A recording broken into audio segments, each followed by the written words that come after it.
यूनान था कभी, खो गया। मिस्र था कभी, खो गया।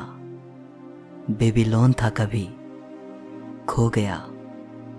कितनी सभ्यताएं आई और चली गई, लेकिन भारत, जिसकी परंपरा इतनी पुरानी होने के बावजूद भी आज भी अपना अस्तित्व बनाए हुए है।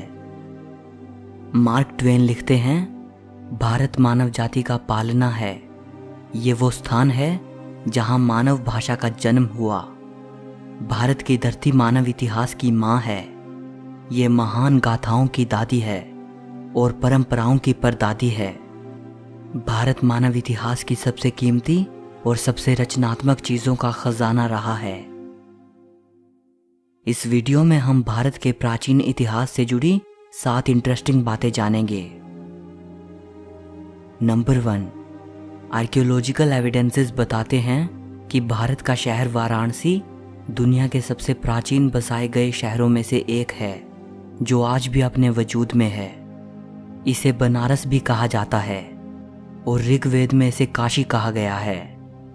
वैसे बनारस को कम से कम 3000 साल पुराना माना जाता है, लेकिन हिंदू मिथोलॉजी के अनुसार भगवान शिव ने 5000 साल पहले इस शहर की स्थापना की थी। और आपको जानकर हैरानी होगी कि जब 2500 साल पहले भगवान बुद्ध काशी आए थे, उस वक्त भी इसे द एंशिएंट सिटी कहा जाता था।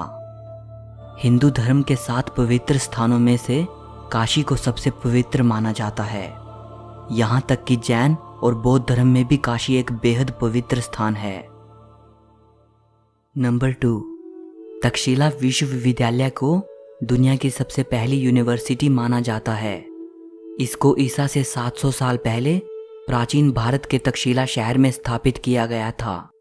आजकल ये जगह पाकिस्तान में मौजूद है।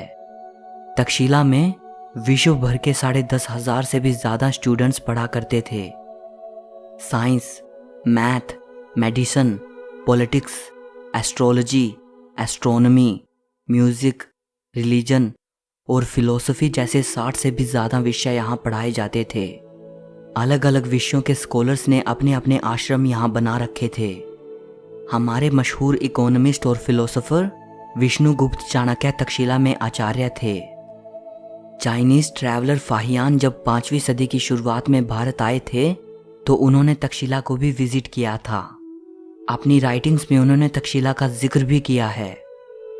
7वीं सदी ईसा पूर्व से लेकर 5वीं सदी तक भारत का ये महान विश्वविद्यालय अच्छी तरह फला फूला। 6ठी सदी आते आते विदेशी हमलावरों ने तक्षशिला को पूरी तरह से नष्ट कर दिया।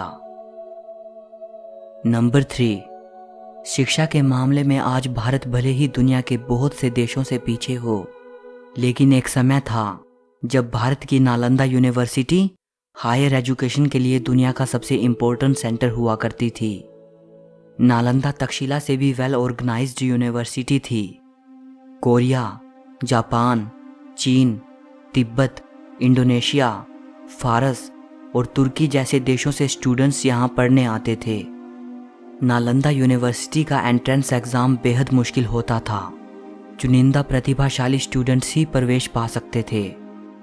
नालंदा के बारे में आज हमें जो ज़्यादा जानकारी मिलती है, वो famous Chinese travellers when Tsang और इत्सिंग की राइटिंग्स से मिलती है, जो 7वीं सेंचुरी में यहाँ आए थे। हुएन त्सांग ने अपनी भारत यात्रा के 2 साल नालंदा में बिताए थे। शुरुआत में वो एज अ स्टूडेंट यहाँ रहे, फिर बाद में उन्होंने यहाँ पढ़ाया भी। हुएन त्सांग लिखते हैं कि जब वो नालंदा आए थे, उस वक्त वहाँ 10,000 स्टूडेंट्स थे और 1510 आचार्य थे। ये अनुमान लगाया जाता है कि एक समय में हमारे ग्रेट मैथमेटिशियन आर्यभट्ट नालंदा के हेड थे। नालंदा में हजारों स्टूडेंट्स और स्कॉलर्स के अध्ययन के लिए एक विशाल लाइब्रेरी थी। इस लाइब्रेरी में 3 लाख से भी ज़्यादा किताबें थी। 12वीं सदी के अंत में तुर्की हमलावर बख्तियार खिलजी ने नालंदा को जलाकर पूरी तरह नष्ट कर दिया। किसी ज़माने में नालंदा एक भव्य यूनिवर्सिटी हुआ करती थी। आजकल बस उसके खंडहर ही शेष बचे हैं। नंबर 4, इंडस वैली सिविलाइजेशन के जन्म से ही भारत का इतिहास शुरू हुआ माना जाता है। ये दुनिया की 3 सबसे प्राचीन सभ्यताओं में से एक थी, मेसोपोटामिया, एंशिएंट इजिप्ट और इंडस वैली सिविलाइजेशन। और अगर इसे एंशिएंट इजिप्ट और मेसोपोटामिया की सभ्यताओं से कंपेयर करें तो इंडस वैली सबसे ज़्यादा वाइड स्प्रेड सिविलाइजेशन थी। अगर इंफ्रास्ट्रक्चर और टाउन प्लानिंग की बात करें तो इंडस वैली सिविलाइजेशन उस समय के लिए एक बेहद एडवांस्ड सभ्यता थी। सिंधु घाटी सभ्यता के बारे में यह माना जाता है कि यह सभ्यता 3300 ईसा पूर्व से लेकर 1300 ईसा पूर्व तक अस्तित्व में थी। लेकिन नई डिस्कवरीज ये बताती हैं कि यह सभ्यता कम से कम 8000 साल पुरानी हो सकती है। 1920 तक हमें इस सभ्यता के बारे में कुछ भी नहीं पता था। 1920s में जब इंडिया के आर्कियोलॉजिकल डिपार्टमेंट ने इंडस वैली में खुदाई की तो वहाँ इस सभ्यता के 2 पुराने शहरों मोहेंजोदारो और हड़प्पा के अवशेष मिले थे। इसके बाद ही हमें इंडस वैली सिविलाइजेशन के बारे में पता चला। मोहेंजोदारो और हड़प्पा ये दोनों साइट्स अब पाकिस्तान में हैं। सिंधु घाटी सभ्यता के बारे में अभी तक बहुत ही कम जानकारी मिल पाई है और बहुत से प्रश्नों का जवाब मिलना अभी बाकी है। नंबर 5, जीरो का आविष्कार भारत में हुआ था। 2 महान इंडियन मैथमेटिशियंस ब्रह्मगुप्त और आर्यभट्ट को जीरो के आविष्कार के लिए क्रेडिट दिया जाता है और जिनको आज दुनिया अरबिक न्यूमरल्स कहती है, इनका आविष्कार अरब में नहीं हुआ था बल्कि 6th और 7th सेंचुरी में इनको इंडियन मैथमेटिशियंस ने इन्वेंट किया था। अरब और फारस के लोग इनको हिंदू न्यूमरल्स कहते थे। अल किंदी जो कि अरब के मैथमेटिशियन थे और अल ख्वारिज़मी जो कि फारस के मैथमेटिशियन थे, इन दोनों की राइटिंग्स के जरिए ही ये भारतीय न्यूमरल सिस्टम यूरोप तक पहुंचा था और इसीलिए बाद में यूरोपियंस इनको अरबिक न्यूमरल्स कहने लगे थे। आइंस्टाइन लिखते हैं, हम भारतीयों के बेहद ऋणी हैं जिन्होंने हमें गिनती करना सिखाया, जिसके बिना कोई भी सार्थक वैज्ञानिक खोज नहीं की जा सकती थी। नंबर 6, सर्जरीज कितनी मुश्किल होती हैं और अगर आप एक ऐसे ज़माने में हो जब स्कैल्पल का आविष्कार ही नहीं हुआ था तब तो इसकी कल्पना भी नहीं की जा सकती। आज से 2600 साल पहले एक एंशिएंट इंडियन फिजिशियन सुश्रुत बेहद कॉम्प्लेक्स सर्जरीज किया करते थे, जैसे cataract, kidney stones, artificial limbs, rectifying fractures और इवन प्लास्टिक सर्जरी। सुश्रुत को पहला व्यक्ति माना जाता है जिसने इंसानों पर सबसे पहले मेडिकल सर्जरी परफॉर्म की, इसीलिए इनको फादर ऑफ सर्जरी भी कहा जाता है। सुश्रुत ने शल्य चिकित्सा पर एक संस्कृत ग्रंथ लिखा था जिसे सुश्रुत संहिता कहा जाता है। सुश्रुत संहिता को चिकित्सा पर लिखा गया most important surviving ancient treatise माना जाता है और इसे आयुर्वेद का फाउंडेशनल टेक्स्ट भी माना जाता है।